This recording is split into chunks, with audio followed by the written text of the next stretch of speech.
जय भीम साथियों, ग्वालियर हाईकोर्ट के खंडपीठ में भारतीय संविधान के निर्माता बाबा साहेब की प्रतिमा की स्थापना के मामले को लेकर 1.5 महीने से ज़्यादा का समय हो गया है, लेकिन केंद्र की और प्रदेश की सरकार के कान में जू तक नहीं रेंग रही है। और साथियों, जिस तरीके से बाबा साहेब की प्रतिमा की स्थापना का विरोध किया जा रहा है, तो ये सिर्फ व्यक्ति विशेष और एक ही जाति के लोग बाबा साहेब की प्रतिमा की स्थापना का विरोध कर रहे हैं, और वो भी उसमें पूरे लोग नहीं हैं, सिर्फ चंद लोग ही हैं जो बाबा साहेब की प्रतिमा की स्थापना का विरोध कर रहे हैं। और एक सिग्नेचर अभियान चलाया गया था बाबा साहब की प्रतिमा की स्थापना के मामले को लेकर, जिसमें ब्राह्मण समुदाय के लोगों ने भी साइन किए हैं। लेकिन साथियों, बार बार घूम फिर के सिर्फ एक ही बात आती है कि ये वकीलों का मामला है, अधिवक्ताओं का मामला है। और ये कहकर आज उससे पहले भी एक सामाजिक कार्यकर्ता पर, नेता पर भीम आर्मी के उनके साथ में मारपीट की जाती है कि ये अधिवक्ताओं का मामला है। तो साथियों, ये अधिवक्ताओं का मामला जब तक था जब ये कोर्ट के अंदर का मामला हो। जब कोर्ट की लड़ाई बाहर आ जाए तो फिर वह सामाजिक लड़ाई है, ये बहुजनों की लड़ाई है, ये बहुजनों के मान सम्मान और स्वाभिमान की लड़ाई है। साथियों, आज से 3 दिन पहले ग्वालियर हाईकोर्ट के खंडपीठ में भगत सिंह बार में लठ और डंडे टांग दिए गए। तो साथियों, मैं पूछना चाहूँगा प्रदेश की सरकार से, केंद्र की सरकार से, कि हाईकोर्ट में लठ और डंडों का क्या काम? यदि आप लठ और डंडों से ही न्याय दिलाना चाहते हैं तो फिर कानून को साइड में कर दीजिए और आप लठ और डंडे से न्याय दिलाइए। तो साथियों, इसी से रिलेटेड जुड़े मामले में कि जब वो एडवोकेट जो बाबा साहब की प्रतिमा की स्थापना के समर्थन में है, एडवोकेट राय सिंह जी, जब उस भगत सिंह बार एसोसिएशन में गए, 3 दिन पहले की बात बता रहा हूँ, आज से 2 दिन और से पहले एक तीसरे दिन पहले की बात बता रहा हूँ। तो जब वह भगत सिंह बार में गए, उनको जानकारी लगी तो उन्होंने देखा कि भगत सिंह बार के अंदर लठ और डंडे टंगे हुए थे, जिसका उन्होंने वीडियो बनाया। और वीडियो बनाकर उन्होंने शासन से बात की, प्रशासन से बात की कि कोर्ट के अंदर जहां कलम के दम से, कलम के बल पर न्याय मिलता है, न्याय दिया जाता है, उस कलम के प्रांगण में, कानून के प्रांगण में लठ और डंडों का क्या काम? प्रशासन से अवगत कराया और आज दिनांक तक भगत सिंह बार एसोसिएशन से वह लठ नहीं उतारे गए। उसी मामले को लेकर वर्तमान ग्वालियर हाईकोर्ट के बार एसोसिएशन के अध्यक्ष पवन पाठक जी से एडवोकेट राय सिंह जी ने पूछा कि सर, हाई कोर्ट में इन लठ और डंडों का क्या काम है और किसके कहने से ये टांगे गए हैं, किसके द्वारा टांगे गए हैं, और वह कौन कौन लोग हैं जिन्होंने ये लठ और डंडे भगत सिंह बार में टांगे हैं। सिर्फ इतनी सी बात उन्होंने वर्तमान ग्वालियर हाईकोर्ट के बार एसोसिएशन के जो अध्यक्ष हैं पवन पाठक जी, सिर्फ एडवोकेट राय सिंह जी ने इतनी बात उनसे पूछी थी। और बगल में ही खड़े आशुतोष दुबे जी ने, एडवोकेट हैं, उन्होंने उन पर हमला बोल दिया।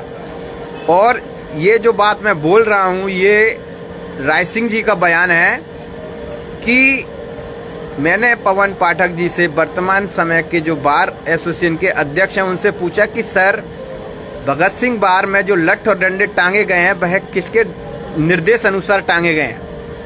बस यहाँ तक ही उन्होंने पूछा था, ये उन्होंने बताया है। इतने में ही एडवोकेट आशुतोष दुबे ने उन पर हमला कर दिया और अन्य लोगों ने भी हमला किया है, ऐसा एडवोकेट राय सिंह जी ने बताया है। साथियों, जैसे ही समाज के लोगों को, बहुजन समाज के लोगों को पता चला, तो बहुजन समाज के लोग विश्वविद्यालय थाने पहुंचे और एकत्र हुए और प्रशासन के लोग, प्रशासन वहां आ गया और एमएलसी के लिए एडवोकेट राय सिंह जी को ले आया गया है। तो साथियों 1.5 घंटे से ज़्यादा का समय हो गया है, लेकिन अभी तक कार्रवाई नहीं हुई है। जिन लोगों ने एडवोकेट राय सिंह जी के साथ में मारपीट की है, उनके साथ में अभी तक कोई कार्रवाई नहीं हुई है। और जब विश्वविद्यालय जिवाजी विश्वविद्यालय थाने के नज़दीक में जब बहुजन समाज इकट्ठा हो चुका है, तो फिर प्रशासन उसी नीति को दोहरा रहा है जो बाबा साहब की प्रतिमा की स्थापना का विरोध कर रहे हैं एडवोकेट। उन्हीं की नीति को दोहराते हुए बोलता है हमारे लोगों से कि आप लोग यहाँ से चले जाइए, ये अधिवक्ताओं का मामला है, अधिवक्ताओं का मामला है। कल यदि किसी अम्बेडकरवादी की मृत्यु हो जाती है, उसके साथ में कोई बड़ी घटना घटित हो जाती है, तो आप फिर क्या करेंगे, क्या कर लेंगे आप? तो साथियों, अब ये अधिवक्ताओं का मामला नहीं है, ये मामला बहुजन समाज का है, ये मामला बहुजन महापुरुषों का है। और इस मामले में प्रशासन से भी कहना चाहेंगे और केंद्र की सरकार को भी कहना चाहेंगे कि जिस तरीके से कायराना हरकत आज विरोधी अधिवक्ताओं के द्वारा की गई है, वह किसी भी रूप में बर्दाश्त नहीं की जाएगी। यदि आज कायमी नहीं होती है उनके खिलाफ, तो फिर बहुत जल्द बहुजन समाज, सभी सामाजिक संगठन बैठकर मीटिंग करेंगे और उस मीटिंग में एक निश्चित करेंगे कि एक बड़े आंदोलन की फिर से तैयारी की जाएगी। और जिन लोगों ने षड्यंत्र के तहत कायराना हरकत करते हुए भाई एडवोकेट राय सिंह जी के साथ में जो मारपीट की है, उनके खिलाफ कायमी कराई जाएगी, जिन लोगों ने मारपीट की है। और साथियों, नेटवर्क बार बार इशू हो रहा है, नेटवर्क इशू हो रहा है, जिसके चलते शायद लाइव सही नहीं हो पा रही है। तो साथियों, अभी 2 घंटे से 1.5 घंटे से ज़्यादा का समय हो गया है और अभी तक जिन लोगों ने हमला किया है एडवोकेट राय सिंह जी पर, जो बाबा साहब की प्रतिमा की स्थापना के समर्थक हैं, उन पर जानलेवा हमला हुआ है। प्रशासन के द्वारा अभी तक कोई कायमी नहीं हुई है। और साथियों, मेरा तो ये भी मानना है और मैं शासन, प्रशासन, प्रदेश की सरकार और केंद्र की सरकार से अपील करूंगा कि जल्द से जल्द कायमी कराई जाए और एडवोकेट राय सिंह जी को सुरक्षा मुहैया कराई जाए, जिससे कि उनके साथ में यदि कोई दुर्घटना होती है, उनके ऊपर जानलेवा हमला होता है, तो वह अपनी सुरक्षा उन सुरक्षा गार्डों से के जरिए करा सकें, क्योंकि कभी भी उन पर हमला हो सकता है। तो पुनः बता दूं, जिला प्रशासन और Madhya Pradesh DGP, Gwalior collector, Gwalior SDM, Gwalior SP महोदय, ग्वालियर कमिश्नर और प्रदेश के मुखिया डॉक्टर मोहन सिंह यादव जी, मुख्यमंत्री जी, गृह मंत्री जी से मेरा निवेदन है, आग्रह है कि जल्द से जल्द ग्वालियर हाईकोर्ट के खंडपीठ में भारतीय संविधान के निर्माता बाबा साहब डॉक्टर BR अम्बेडकर जी की प्रतिमा की स्थापना कराई जाए। और जिन लोगों ने एडवोकेट राय सिंह जी पर जानलेवा हमला किया है, उनके खिलाफ तत्काल कार्रवाई की जाए और एडवोकेट राय सिंह जी को सुरक्षा मुहैया कराई जाए।